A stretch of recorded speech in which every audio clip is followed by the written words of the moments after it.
Assalamualaikum warahmatullahi wabarakatuh. Shalom, Om Swastiastu, Namo Buddhaya, salam sejahtera untuk kita. Puji dan syukur kita panjatkan kepada Tuhan Yang Maha Esa, karena atas karunia-Nya kita dapat berkumpul di tempat ini dalam acara diseminasi budaya positif oleh calon guru penggerak Angkatan 7 Ibu Mariatunisa SPD di SMA Negeri 4 Palangkaraya. Adapun susunan acara pada hari ini yaitu pembukaan, 2. Doa pembuka, 3. Pemaparan materi dan tanya jawab yang nanti langsung akan dipandu oleh saya sendiri dan Ibu Mariatunisa. Kemudian terakhir penutup.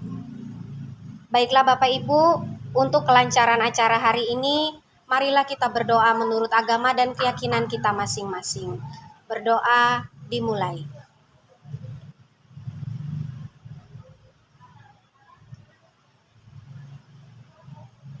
Berdoa selesai. Selanjutnya, kita simak dan ikuti paparan materi sekaligus tanya jawab bersama Ibu Mariatunisa SPD. Kepada Ibu, waktu seluas-luasnya kami berikan untuk memaparkan materi sekaligus sesi tanya jawab. Kami persilakan.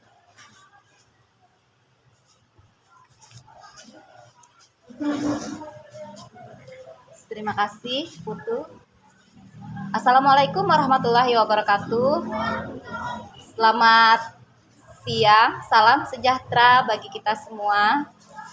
Yang terhormat Bapak Ibu, terima kasih saya ucapkan sudah meluangkan waktu untuk kegiatan saya hari ini, kegiatan menyebarkan pemahaman dan penerapan pengalaman budaya positif di SMA Negeri 4 Palangkaraya. Di sini saya akan menyampaikan materi inti atau konsep inti dari modul 1.4 yang saya dapatkan dalam pendidikan guru penggerak. Baik, kita mulai. Yang akan saya sampaikan di sini ada konsep intinya ada perubahan paradigma belajar, disiplin positif, yang ketiganya motivasi perilaku manusia, kebutuhan dasar, posisi kontrol, restitusi, keyakinan kelas, serta segitiga restitusi. Perubahan paradigma belajar. Bapak Ibu mungkin sudah mengenal istilah namanya berpusat pada guru, berpusat pada siswa. Nah, di sini perubahan paradigma belajar disesuaikan dengan filosofi Ki Hajar Dewantara, di mana pendidikan itu kita sebagai pendidik menuntun segala kodrat yang ada pada anak untuk mencapai keselamatan dan kebahagiaan yang setinggi-tingginya, baik sebagai manusia maupun sebagai anggota masyarakat. Ini sesuai dengan paradigma belajar kita, ya, di mana berpusat kepada siswa. Adapun perubahan paradigma belajar di sini mempertimbangkan kebutuhan capaian murid, kemudian membangun kapasitas belajar murid menjadi pembelajar sepanjang hayat. Artinya murid terus belajar dan belajar. Tidak ini ya, belajar dalam artian baik di kehidupan bermasyarakat maupun di sekolah. Kemudian menyesuaikan konteks kehidupan murid, mendukung perkembangan dan karakter murid, dan mengarahkan pada masa depan yang berkelanjutan. Dengan pembelajaran paradigma baru, guru dan satuan pendidikan diharapkan dapat menciptakan lingkungan belajar yang mendukung beragamnya kebutuhan, bakat, minat, dan potensi murid.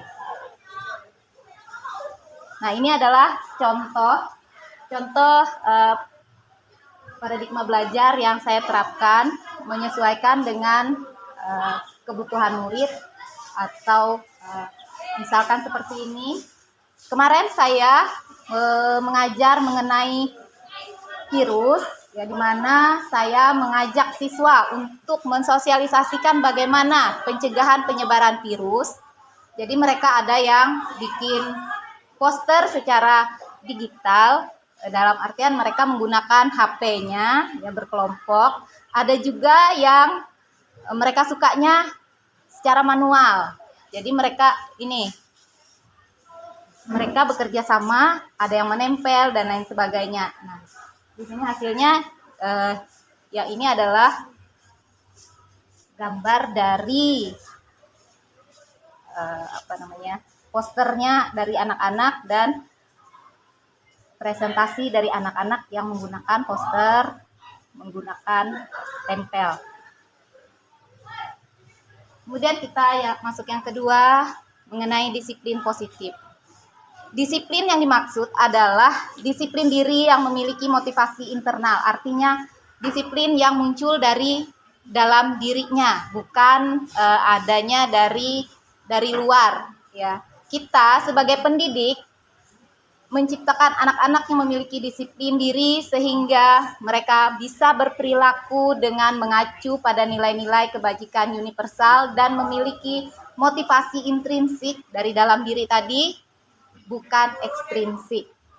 Nilai-nilai kebajikan universal itu adalah nilai-nilai kebajikan yang disepakati bersama tanpa memandang agama, bahasa, suku bangsa, bahasa maupun latar belakangnya. Seseorang yang memiliki disiplin diri berarti mereka bertanggung jawab terhadap apa yang dibuatnya. Jadi siswa bisa mempertanggungjawabkan apa yang diperbuat. Masih di disiplin positif. Di sini ada beberapa institusi yang sudah memiliki nilai-nilai kebajikan yang telah disepakati bersama, yang telah diyakini. Kita contohkan di sini nilai-nilai kebajikan yang ingin dicapai setiap anak Indonesia yang kita kenal dengan profil pelajar Pancasila. Di sini ada contohnya, profil pelajar Pancasila: beriman, bertakwa kepada Tuhan Yang Maha Esa dan berakhlak mulia, mandiri, bernalar kritis, berkebinekaan global, bergotong royong dan kreatif. Kemudian di sini saya contohkan salah satu contohnya ya, mengenai dari IBOP Primary Years Program PYP. Ya, di sini ada sikap murid yang mereka yakini, yang mereka sepakati bersama, nilai-nilai kebajikannya. Ada toleransi, rasa hormat, integritas, mandiri, menghargai, antusias, empati, keingintahuan, kreativitas, kerjasama, percaya diri, dan komitmen. Nah, jadi di sini nilai disiplin positif ini ditanamkan dari tingkat dasar, dari anak-anak ya, hingga ke jenjang yang lebih tinggi. Di sini ada stimulus, respon, dan teori kontrol. Ya. Bagaimana seseorang bisa berubah dari paradigma stimulus respon dengan pendekatan teori kontrol. Di sini mengutip dari Stephen Covey dalam prinsipal ya, mengatakan bahwa bila kita ingin membuat kemajuan perlahan, sedikit-sedikit ubahlah sikap atau perilaku Anda. Namun, bila kita ingin memperbaiki cara-cara utama kita, maka kita perlu mengubah kerangka acuan kita. Ubahlah bagaimana Anda melihat dunia, bagaimana Anda berpikir tentang manusia.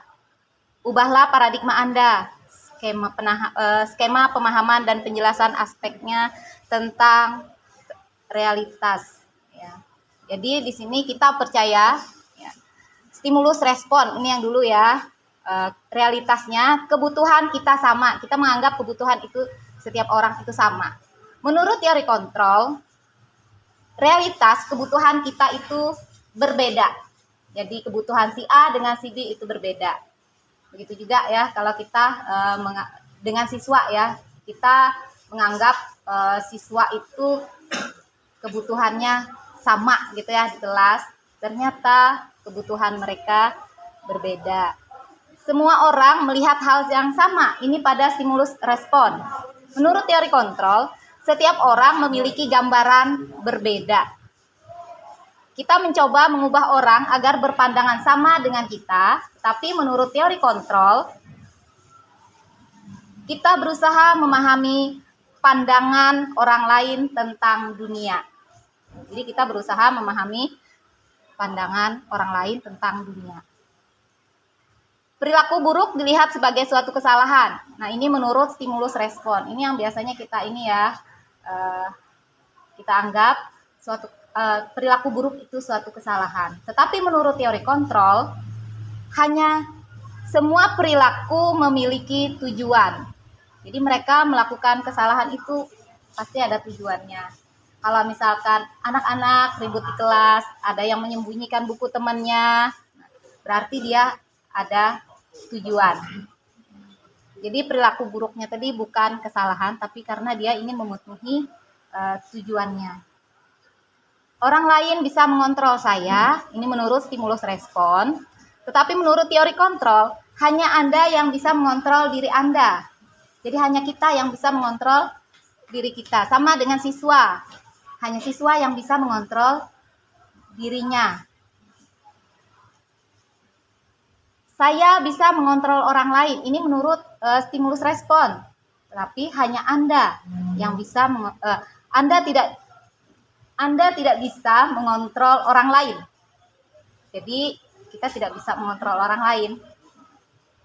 Pemaksaan ada pada saat bujukan gagal. Saat kita melakukan bujukan kepada siswa, biasanya kita sering memaksa gitu ya supaya dia mengikuti. Tetapi menurut teori kontrol, kolaborasi dan konsensus menciptakan pilihan-pilihan baru.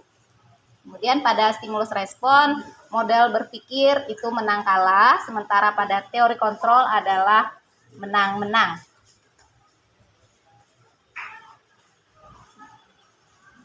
Adapun beberapa miskonsepsi kita mengenai disiplin positif, ya. Ilusi guru mengontrol murid. Nah, itu hanya ilusi. Ya, Bapak Ibu. Jadi kita tidak bisa mengontrol murid karena hanya dia yang bisa mengontrol dirinya. Kemudian bahwa semua penguatan positif, efektif dan bermanfaat. Ternyata itu hanya ilusi, Bapak Ibu. Ya. Kemudian ilusi bahwa kritik dan membuat orang merasa bersalah dapat menguatkan karakter. Ternyata itu malah bisa membuat anak-anak tertekan kalau kita memunculkan rasa bersalah pada mereka. Ilusi, ini masih ilusi bahwa orang dewasa memiliki hak untuk memaksa. Ternyata tidak. Ya, kalau menurut teori kontrol itu hanya ilusi. Nah, di sini motivasi perilaku manusia. Menurut Diane Gosson dalam bukunya Restructuring School Discipline menyatakan ada 3 perilaku motivasi manusia. Yang pertama itu untuk menghindari ketidaknyamanan atau hukuman. Yang kedua untuk mendapatkan hadiah atau penghargaan. Ini salah ini. Yang ketiga untuk menjadi orang yang mereka inginkan dan menghargai diri sendiri dengan nilai-nilai yang mereka percaya. Kita lihat motivasi tadi ada 3 tadi ya. Yang pertama untuk menghindari ketidaknyamanan atau hukuman. Biasanya kita berperilaku untuk menghindari rasa tidak nyaman, menghindari hukuman. Dia datang misalkan ke sekolah buru-buru karena dia takut dihukum, untuk menghindari hukuman. Nah, motivasi ini masih bersifat eksternal karena dia merasa ada yang mendorong dari luar supaya dia cepat datang pagi, gitu ya. Kemudian untuk mendapatkan imbalan atau penghargaan dari orang lain, itu yang kedua, untuk untuk mendapatkan imbalan atau penghargaan yang kedua ya. Nah, jadi ini juga motivasi yang sifatnya eksternal, Bapak Ibu ya. Karena kita iming-imingi.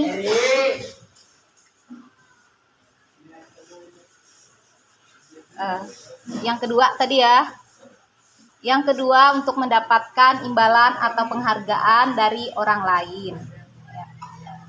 Jadi sifatnya ini bersifat masih eksternal karena dia diiming-imingi oleh penghargaan atau hadiah untuk mendapatkan hadiah. Kemudian untuk menjadi yang ketiga, untuk menjadi orang yang mereka inginkan dan menghargai diri sendiri dengan nilai-nilai yang mereka percaya. Jadi dia ingin menjadi dirinya sendiri, menghargai diri sendiri. Dia datang ke sekolah tepat waktu karena dia ingin menghargai dirinya sendiri berdasarkan keyakinannya. Nah, inilah yang motivasi internal, motivasi yang datang dari dalam diri sendiri, bukan eksternal, bukan karena takut dihukum, bukan karena ingin ada pujian, ingin ada hadiah, tapi dia memang yakin, merasa dirinya yakin, merasa ingin menghargai dirinya sendiri. Kebutuhan dasar. Ada 5 kebutuhan dasar pada manusia ya. Untuk bertahan hidup, penguasaan, kasih sayang dan rasa diterima, kesenangan dan kebebasan. Ketika kita mendapatkan apa yang kita inginkan, sebetulnya saat itu kita sedang memenuhi satu atau lebih dari kebutuhan dasar kita. Kita lihat yang pertama, kebutuhan bertahan hidup.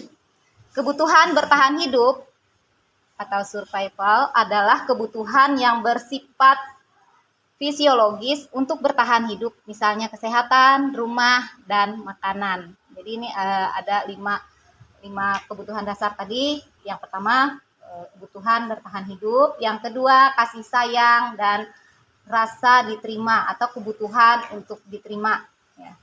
Kebutuhan ini dan 3 kebutuhan berikutnya adalah kebutuhan psikologis, bersifat psikologis ya, kebutuhan untuk disayangi dan diterima, meliputi kebutuhan akan hubungan sosial, hubungan dan koneksi sosial, kemudian kebutuhan untuk memberi dan menerima kasih sayang, ya, kebutuhan untuk merasa menjadi bagian dari suatu kelompok.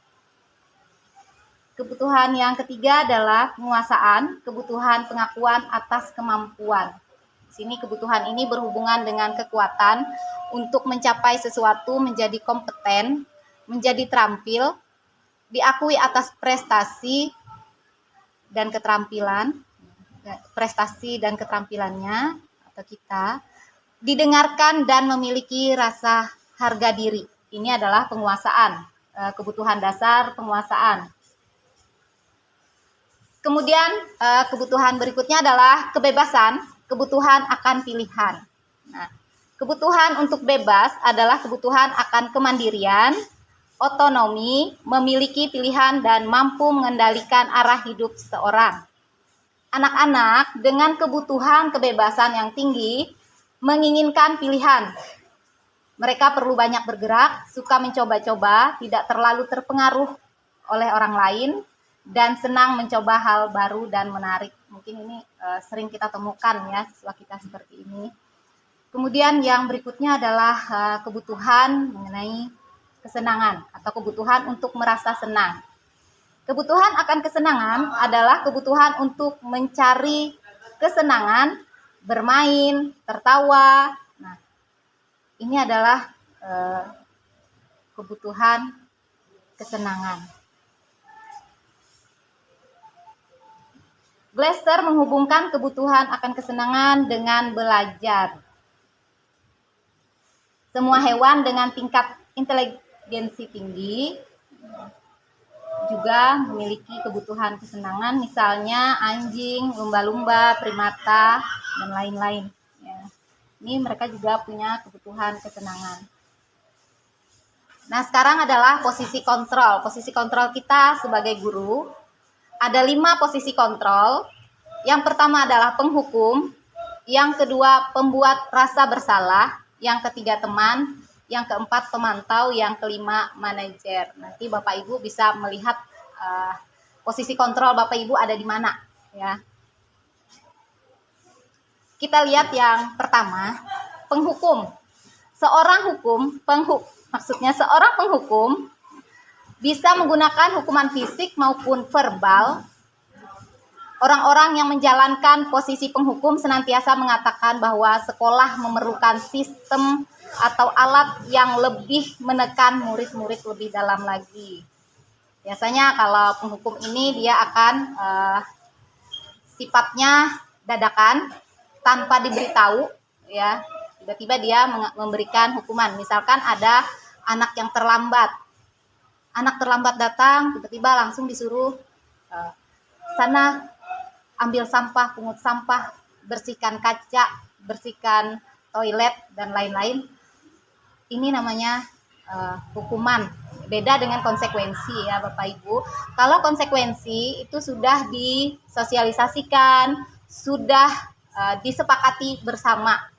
Contohnya seperti aturan sekolah itu adalah termasuk ke dalam, misalkan siswanya terlambat, ada aturan tersendiri untuk mendisiplinkan siswa tersebut. Bukan dadakan ya, memberikan ininya bukan dadakan.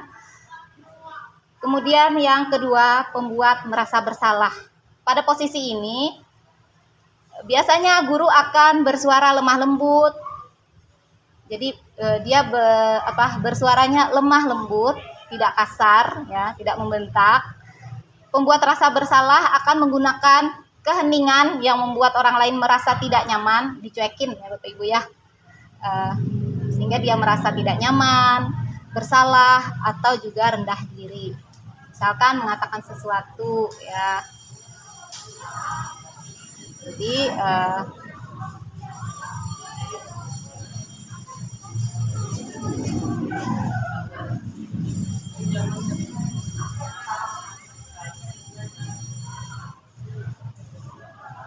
jadi anak-anak yang misalnya kita perlakukan dengan pembuat merasa bersalah, kita buat misalkan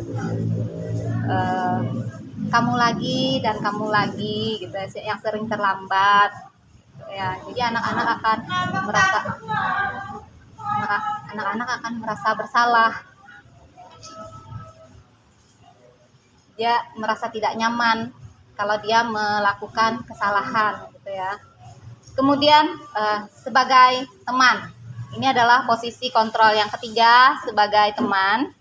Guru pada posisi ini tidak akan menyakiti murid, namun akan tetap berupaya mengontrol murid melalui persuasi. Posisi teman pada guru bisa negatif ataupun positif. Positif di sini berupa hubungan baik yang terjalin antara guru dan murid. Guru di posisi teman menggunakan hubungan baik dan humor untuk mempengaruhi seseorang. Misalkan mungkin kita pernah ya seperti itu, misalkan anak-anak membuat salah ya, karena kita membuat dia seperti teman, sebagaimana kita berteman gitu ya, kita pasti mengucapkan dengan lemah lembut, nggak apa-apa, nanti kita sama-sama membereskannya. Kalau misalkan dia membongkar sesuatu dan lain sebagainya. Kemudian posisi memantau berarti mengawasi. Pada saat kita mengawasi, kita bertanggung jawab atas perilaku orang-orang yang kita awasi. Posisi pemantau berdasarkan pada peraturan-peraturan dan konsekuensi. Dengan menggunakan sanksi atau konsekuensi, kita dapat memisahkan hubungan pribadi kita dengan murid sebagai seseorang yang menjalankan posisi pemantau. Pemantau ini berarti dia melihat dengan aturan-aturan yang ada. Kalau misalkan ada yang berbuat salah, dia akan melihat dengan peraturan yang sedang berlaku. Kemudian posisi yang kelima, ini adalah manajer. Manajer adalah posisi di mana guru berbuat sesuatu bersama dengan murid, mempersilahkan murid mempertanggungjawabkan perilakunya, mendukung murid agar dapat menemukan solusi atau permasalahannya sendiri. Jadi seseorang manajer ini memiliki keterampilan di posisi teman atau pemantau. Jadi dengan demikian dia bisa berubah menjadi posisi teman, juga berubah menjadi posisi pemantau. Ya. Dia tidak menentukan sebagai posisi kontrol manager, tidak menentukan konsekuensi dan lain sebagainya, ya, kecuali dia bisa berubah menjadi posisi pemantau tadi kalau sudah ini ya, karena dia berdiskusi dengan anak tersebut untuk mencari penyelesaian dari permasalahan anak tersebut. Ya, jadi dia tidak menentukan. Jadi dia mengarahkan anak sehingga anak mendapatkan sendiri solusi atas kesalahan yang dibuatnya. Namun, bila kita menginginkan murid-murid kita menjadi manusia yang merdeka, mandiri, dan bertanggung jawab, maka kita perlu mengacu kepada restitusi yang dapat menjadikan murid kita seorang manajer bagi dirinya sendiri. Ini nanti restitusi kita ini kan pada pembahasan tersendiri setelah ini ya. Ya, terima kasih juga Pak Yo.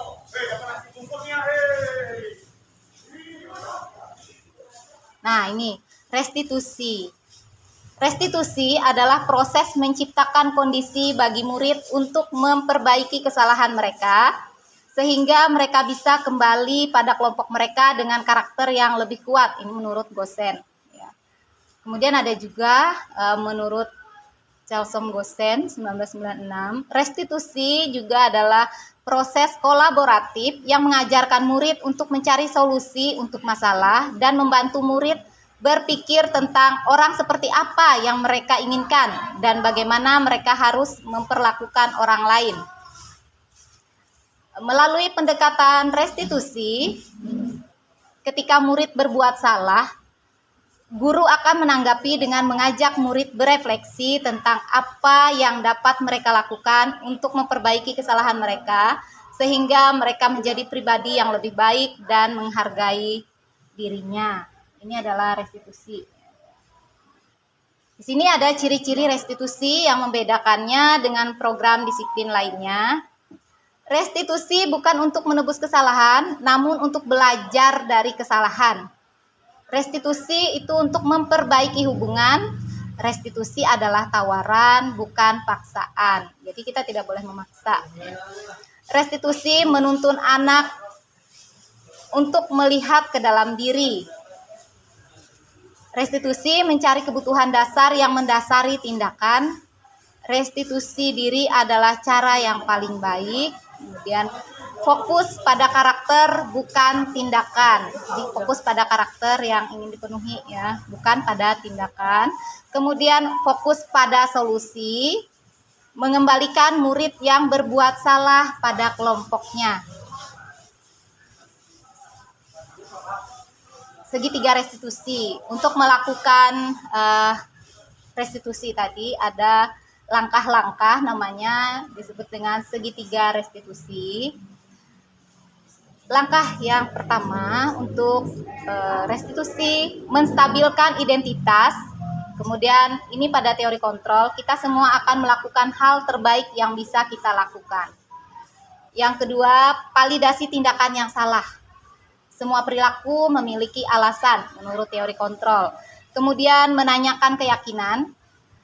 Kita semua memiliki motivasi internal, motivasi yang muncul dari dalam diri tadi. Segitiga restitusi di sini. Sisi pertama dari segitiga tadi ya, yang menstabilkan identitas. Bagian dasar dari segitiga restitusi ini bertujuan untuk mengubah identitas anak dari orang yang gagal karena melakukan kesalahan menjadi orang yang sukses. Anak yang melanggar peraturan karena sedang mencari perhatian adalah anak yang sedang mengalami kegagalan. Jadi kalau kita menemui anak-anak yang melakukan kesalahan, itu karena mereka sedang mencari perhatian dari identitasnya yang mengalami kegagalan tadi. Dia mencoba untuk memenuhi kebutuhan dasarnya. Tadi ada 5 kebutuhan dasar tadi ya Bapak Ibu. Jadi dia ingin memenuhi kebutuhan dasarnya, namun ada benturan. Kalau kita mengkritik dia, maka kita akan tetap membuatnya dalam posisi gagal. Kalau kita ingin dia menjadi reflektif, maka kita harus meyakinkan si anak dengan cara mengatakan kalimat-kalimat. Ini contohnya ya, supaya identitasnya dari identitas gagal menjadi identitas sukses ya. Supaya dia tidak merasa dikritik ya. Boleh jadi contohnya, berbuat salah itu tidak apa-apa. Kemudian tidak ada manusia yang sempurna. Mungkin sering Bapak Ibu ya mengatakan seperti itu. Atau Bapak atau Ibu tidak tertarik untuk mencari siapa yang salah, tapi Bapak atau Ibu ingin mencari solusi dari permasalahan ini. Kemudian sisi yang kedua, validasi tindakan yang salah. Setiap tindakan kita dilakukan dengan suatu tujuan, yaitu memenuhi kebutuhan dasar tadi ya Bapak Ibu. Ini yang pada sisi kedua, validasi tindakan yang salah. Kalau kita memahami kebutuhan dasar apa yang mendasari sebuah tindakan tadi, tindakan siswa tadi, ya, kita akan bisa menemukan cara yang paling efektif untuk memenuhi kebutuhan tersebut.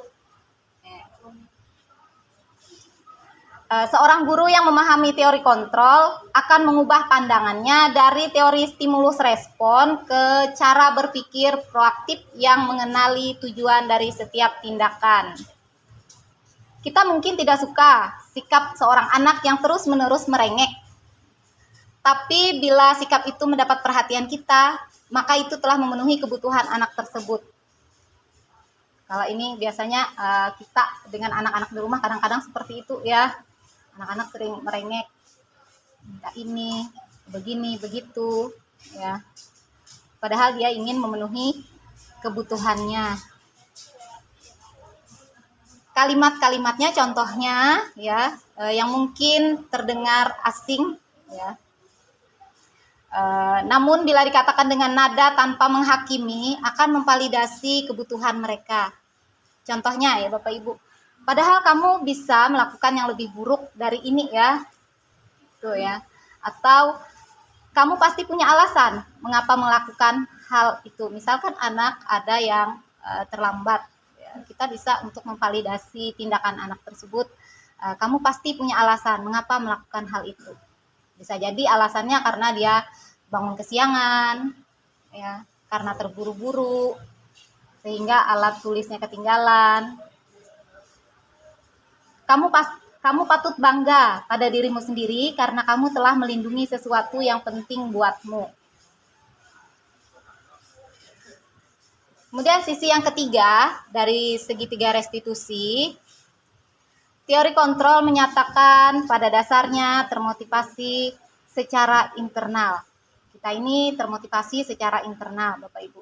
Ketika identitas sukses telah tercapai, langkah pertama dan tingkah laku yang salah tervalidasi, langkah kedua tadi, maka anak ini akan siap untuk dihubungkan dengan nilai-nilai yang dia percaya dan berpindah menjadi orang yang dia inginkan. Dari identitas gagal tadi menjadi identitas sukses. Pertanyaan yang bisa dijadikan contoh untuk menghubungkan keyakinan anak dengan keyakinan kelas ataupun keyakinan keluarga. Contohnya misalkan seperti ini. Apa yang kita percaya sebagai kelas atau keluarga? Kalau saat dia berbuat kesalahan tadi. Kalau sudah langkah 1, langkah 2 sudah terpenuhi. Kemudian apa bayangan kita tentang kelas yang ideal? Apa kamu mau jadi orang yang seperti itu? Kamu mau jadi orang yang seperti apa? Nah,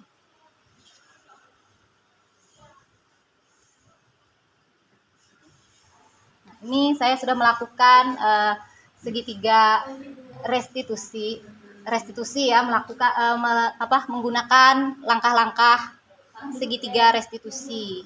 Bisa Bapak Ibu semua.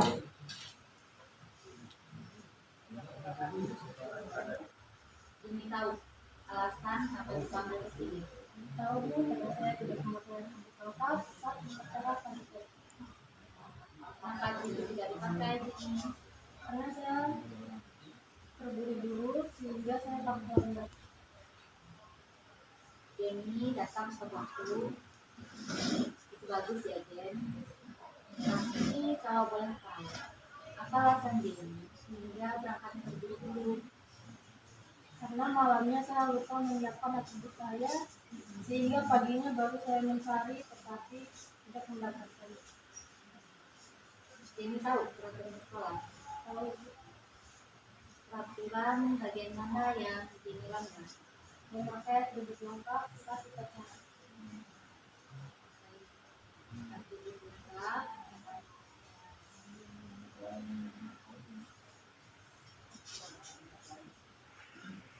Kejadian ini agar tidak tahu. Saya akan memakai atribut lengkap saat kita cari. Kapan itu Jen yang dilakukan?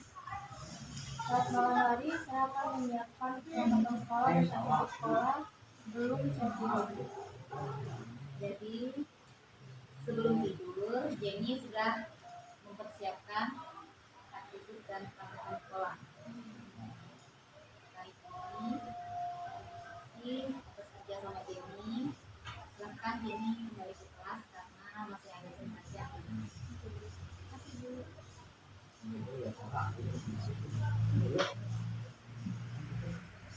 Ini adalah contoh penerapan restitusi yang sudah saya lakukan. Ya.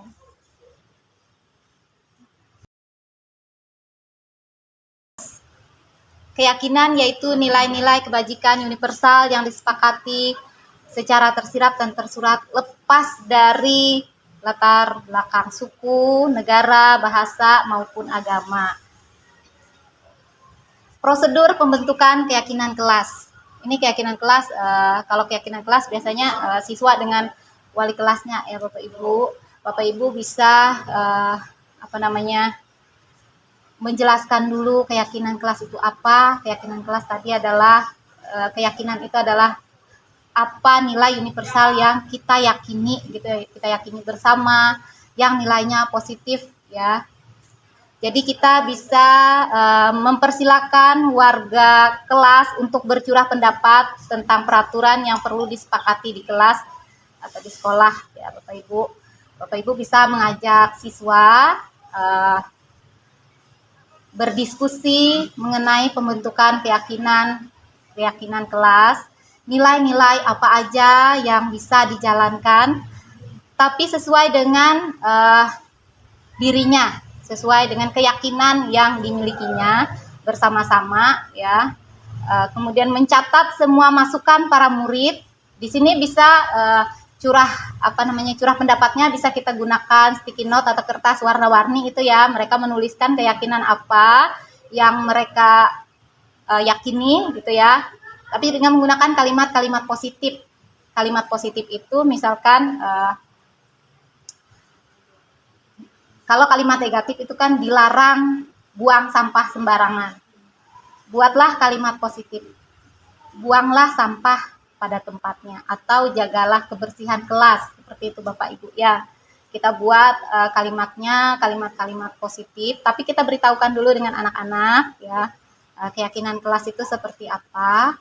Kemudian setelah keyakinan kelas tadi mereka masing-masing boleh mereka letakkan di papan tulis ya. Boleh mereka letakkan di papan tulis. Mereka bersama-sama meletakkannya bergiliran gitu ya, masing-masing mencurahkan nilai-nilai kebajikan yang diyakininya tadi, ditempelkan di papan tulis. Ini adalah contoh.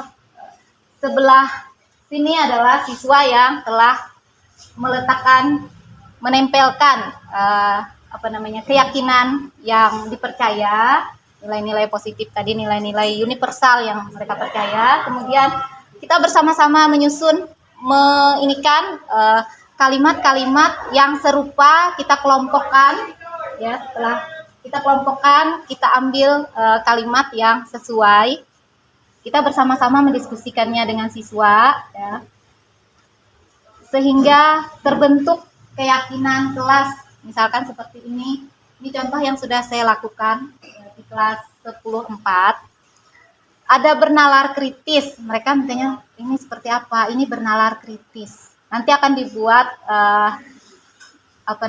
kalimat-kalimat. Misalnya mereka kelas 10.4 meyakini bahwa pertama bernalar kritis, beriman, dan seterusnya. Kemudian setelah menemukan ini, kita melakukan penandatanganan bersama dengan siswa ya. Ini adalah contoh penandatanganan tadi. Kemudian ini keyakinan kelas ini dicek secara berkala Bapak Ibu ya. Kita pantau secara berkala ya. Nah, kita kembali ke sini. Kita tinjau ulang keyakinan kelas kita tadi secara berkala, secara bersama-sama dengan siswa.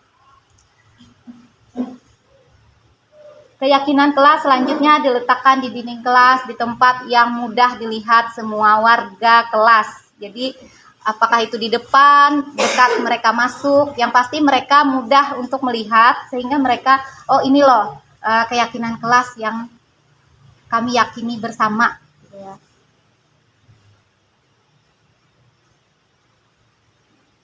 Demikian Bapak Ibu, sampai di sini.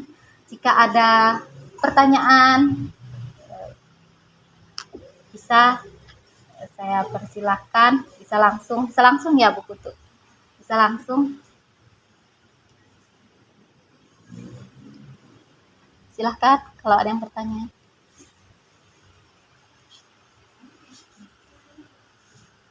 Silakan Ibu, boleh tanya. Ya, silahkan Bu Surya. Nggak pakai mikrofon, kalau dengar bisa nggak pakai mikrofon dengar. Oh, harus pakai. Ibu ke depan aja ke sini.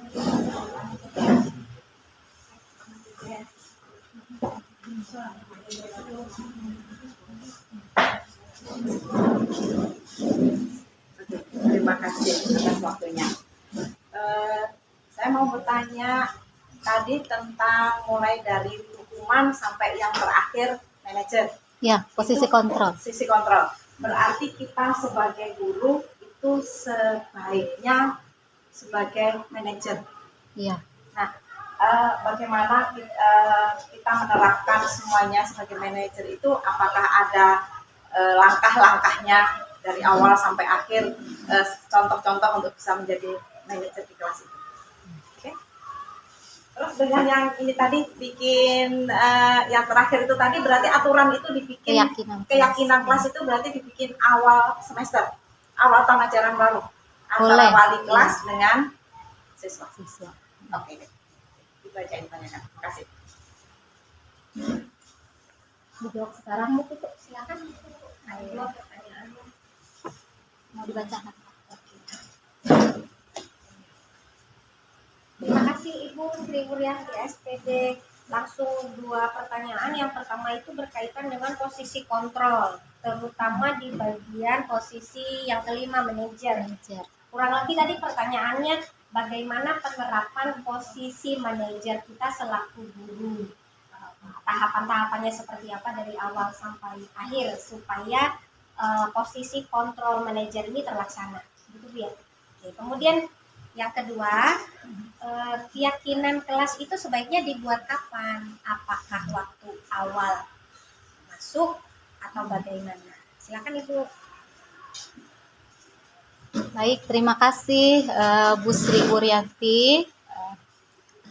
Posisi kontrol kita sebagai manajer ini ya, kita tadi kan tidak langsung memberi hukuman kalau anak-anak berbuat salah ya, tidak langsung membuat mereka merasa bersalah dengan kita kritik tadi ya. Kemudian kita sebagai manajer ini bisa seperti teman, bisa juga sebagai pemantau. Jadi kita berkata dengan lemah lembut, sebagai halnya kita dengan teman ya, berkata dengan lemah lembut, kemudian bersama dengan siswa tadi berkolaborasi untuk menemukan solusi. Nah, adapun langkah-langkah yang bisa kita lakukan, kita bisa menggunakan langkah-langkah restitusi tadi. di mana kita berdialog dengan siswa, ya, memvalidasi ini Bu, bisa kita lihat langkahnya dengan menggunakan segitiga restitusi. Yang pertama, kita stabilkan dulu identitas anak tersebut, ya, supaya dia tidak rendah diri gitu ya, karena dia akan melakukan kesalahan ya Bu. Jadi kita stabilkan dulu, karena kita semua menurut teori kontrol tadi, kita semua akan melakukan hal terbaik yang bisa kita lakukan. Mungkin saja dia terlambat karena dia punya alasan tersendiri. Nah, kemudian yang kedua, kita validasi tindakan yang salah. Semua perilaku memiliki alasan. Jadi kita berdialog dengan siswa. Kenapa? Apa alasannya sehingga dia melakukan kesalahan tersebut atau yang namanya terlambat tadi ya. Jadi dia punya alasan. Jadi dia bisa menjelaskan alasannya. Misalkan dia terlambat datang karena bangun kesiangan. Kemudian kita tanya, kemudian ada di sini menanyakan keyakinan. Kita semua memiliki motivasi internal. Nah, saat kita memvalidasi tindakan yang salah tadi, ya, semua perilaku tadi memiliki alasan. Karena dia tadi kan punya alasan tersendiri ya. Jadi kita tanyakan keyakinan sekolah yang berhubungan dengan kesalahannya tadi. Ya. Keyakinan kelasnya. Misalkan di kelasnya meyakini tentang apa, keyakinan yang mana yang kamu langgar, gitu ya, Bapak Ibu, keyakinan yang mana yang kamu langgar, kemudian apa solusi yang bisa kamu berikan sehingga kamu bisa tidak mengulangi kesalahan itu lagi. Jadi bukan kita ya Bapak Ibu yang memberikan solusi untuk anak, tetapi kita berdialog. Anak akan mencari solusinya sendiri. Ya, dari dialog tadi, misalkan dia menjawab, saya akan bangun lebih pagi. Adakah cara lain yang bisa kamu lakukan selain kamu bangun pagi? Misalkan dia menjawab, ada. Misalkan saya akan menyalakan alarm.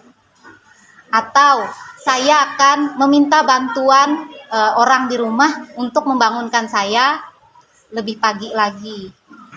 Jadi kita tanyakan keyakinannya. Kita sebagai guru bisa menanyakan, apa kamu yakin bisa melakukannya? Itu disesuaikan dengan ininya ya. Apa kamu yakin? Ya, saya yakin bisa melakukannya. Jadi kita berikan kesempatan kepada dia untuk berbuat, memperbaiki kesalahannya. Kemudian pertanyaannya kedua tadi apa Bu? Keyakinan kelas sebaiknya dibuat apa? Keyakinan kelas itu sebaiknya kita buat misalkan awal semester, kalau misalnya ada waktunya di awal semester ya, karena kita kan baru tahu ya, saya juga baru tahu, restitusi juga baru tahu setelah mendapatkan pendidikan di guru penggerak ini ya. Sebelumnya saya merasa asing juga, apa itu restitusi, apa itu keyakinan kelas, kapan dilakukan keyakinan kelas. Nah, karena baru tahu ya, setelah saya tahu, saya terapkan. Makanya sekarang saya mensosialisasikan dengan Bapak Ibu ya, supaya Bapak Ibu bisa juga ya menerapkannya, disiplin positif kita ya, budaya disiplin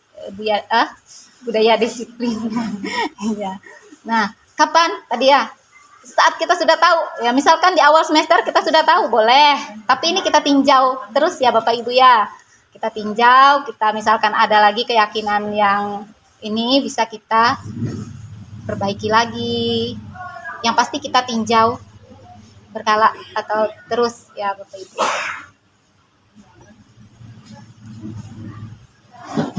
Demikian Bu Sri Wuryanti jawaban dari saya sesuai pengetahuan saya. Silakan Bapak Ibu jika ada yang ingin ditanyakan kembali berkaitan dengan materi budaya positif pada hari ini. Ya, silakan Pak, bisa ke depan.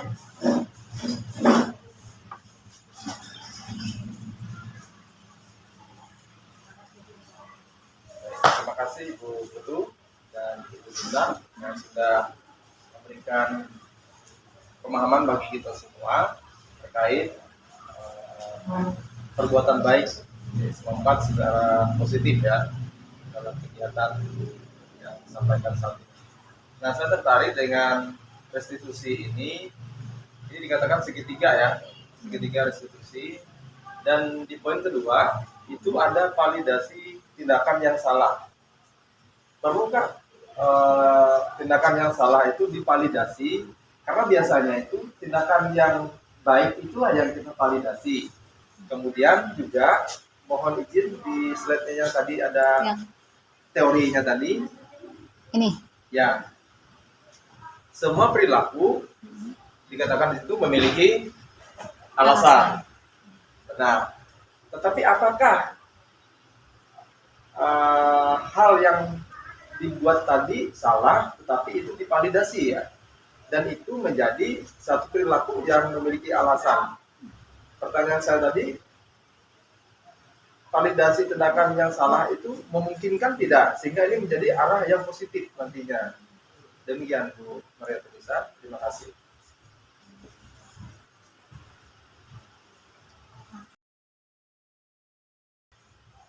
Terima kasih Pak Jaya. Validasi tindakan yang salah. Di sini kita memvalidasi bukan berarti yang lalu kita membenarkan perbuatannya yang salah tadi ya Pak Jaya. Kita tidak membuat anak tersebut berkecil hati karena dia berbuat salah ya. Karena kita sesuai dengan teori kontrol, semua perilaku memiliki alasan. Jadi dia bisa makanya kita tadi melakukan yang namanya restitusi dengan melakukan langkah-langkahnya sesuai dengan segitiga restitusi, di mana kita memvalidasi tindakan yang salah. Di sini kita tidak menyalahkan siswa, membuat dia berkecil hati, ya makanya ada di sini tadi. Nah, yang di sini setiap tindakan kita ini memiliki tujuan sesuai dengan teori kontrol tadi ya Pak Jaya. Nah, kalau kita memahami kebutuhan dasar apa yang mendasari suatu tindakan, kita akan menemukan cara efektif untuk memenuhi kebutuhan tersebut. Nah, jadi anak tersebut misalkan dia tadi bersalah terlambat, ya.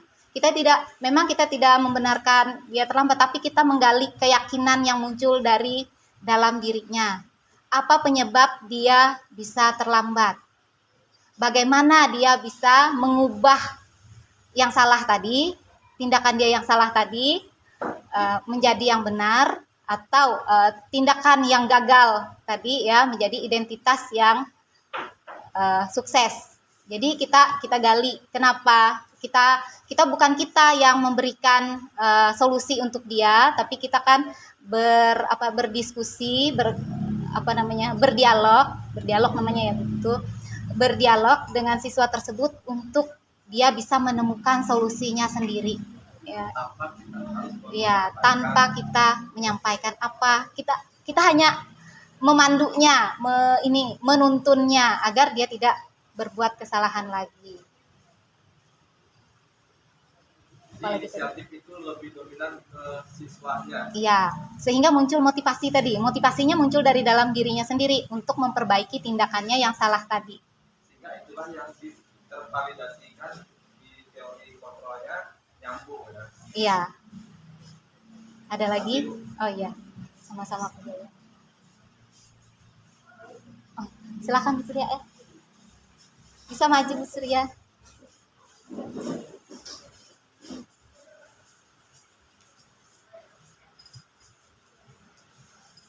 Terima kasih atas kesempatan yang diberikan.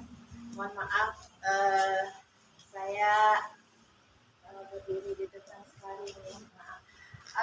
Cuma mau bertanya Bu, kita ini ada beberapa segi restitusi, terus kontrol, Teori kontrol. ya.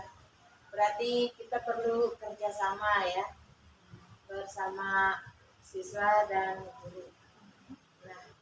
Untuk siswa, ini kan kita membudayakan dia berbudaya positif. Maksudnya di sini yang baik semua.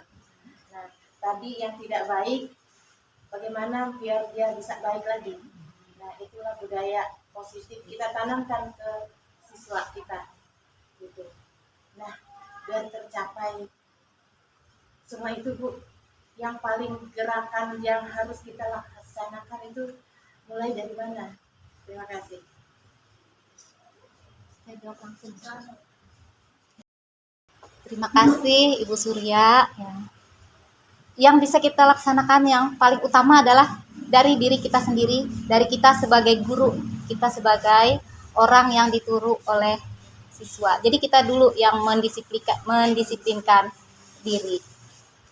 Jadi kita memberikan contoh kepada siswa kita, ya, apa aja yang bisa menjadi budaya, misalkan saling tersenyum gitu kan, kalau bertemu dengan teman, saling memberikan salam. Jadi anak-anak kita juga mengikuti kita, menjadi teladan bagi kita dan bagi anak-anak, ya, sehingga motivasi itu akan muncul dengan sendirinya dari dalam diri anak-anak.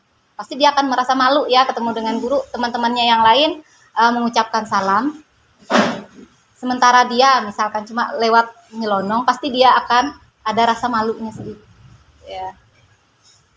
Bagaimana Bu Surya? Ada lagi? Atas jawabannya, mudah kita bisa terapkan bersama nanti di dunia pendidikan.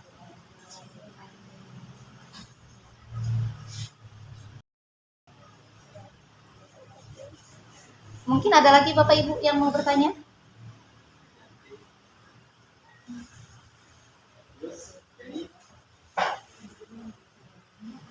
Saya serahkan kepada Ibu Putu.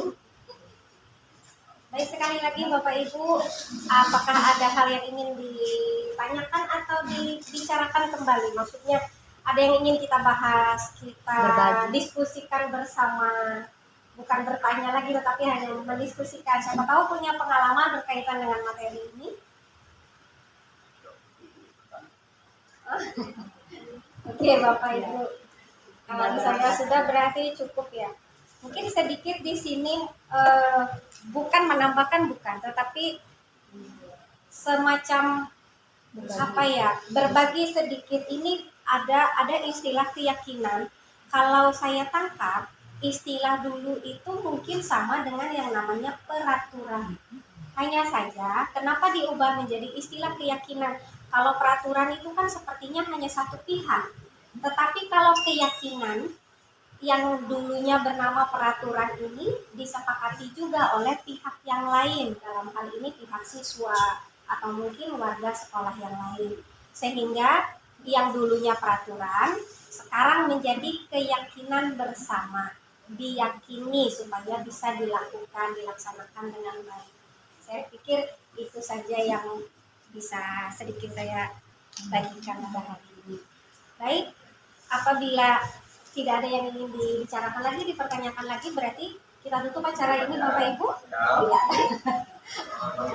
Ya. Baiklah Bapak Ibu, dengan berakhirnya sesi tanya jawab tadi, maka berakhir pula acara diseminasi budaya positif oleh calon guru penggerak angkatan ke-7 Ibu Maria Tunisa SPD. Semoga apa yang sudah disampaikan dapat bermanfaat bagi kita. Nah, sebelum saya tutup, izinkan saya menyampaikan simpulan pada acara hari ini. Hanya kita yang bisa mengontrol diri kita. Maka, mari isi diri kita dengan hal positif.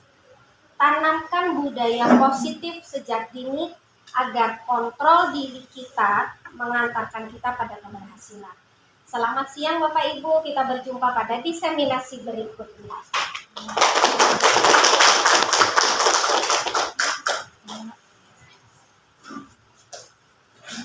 Bagaimana? Saya Harusnya tadi itu banyak-banyak jangan ngomong.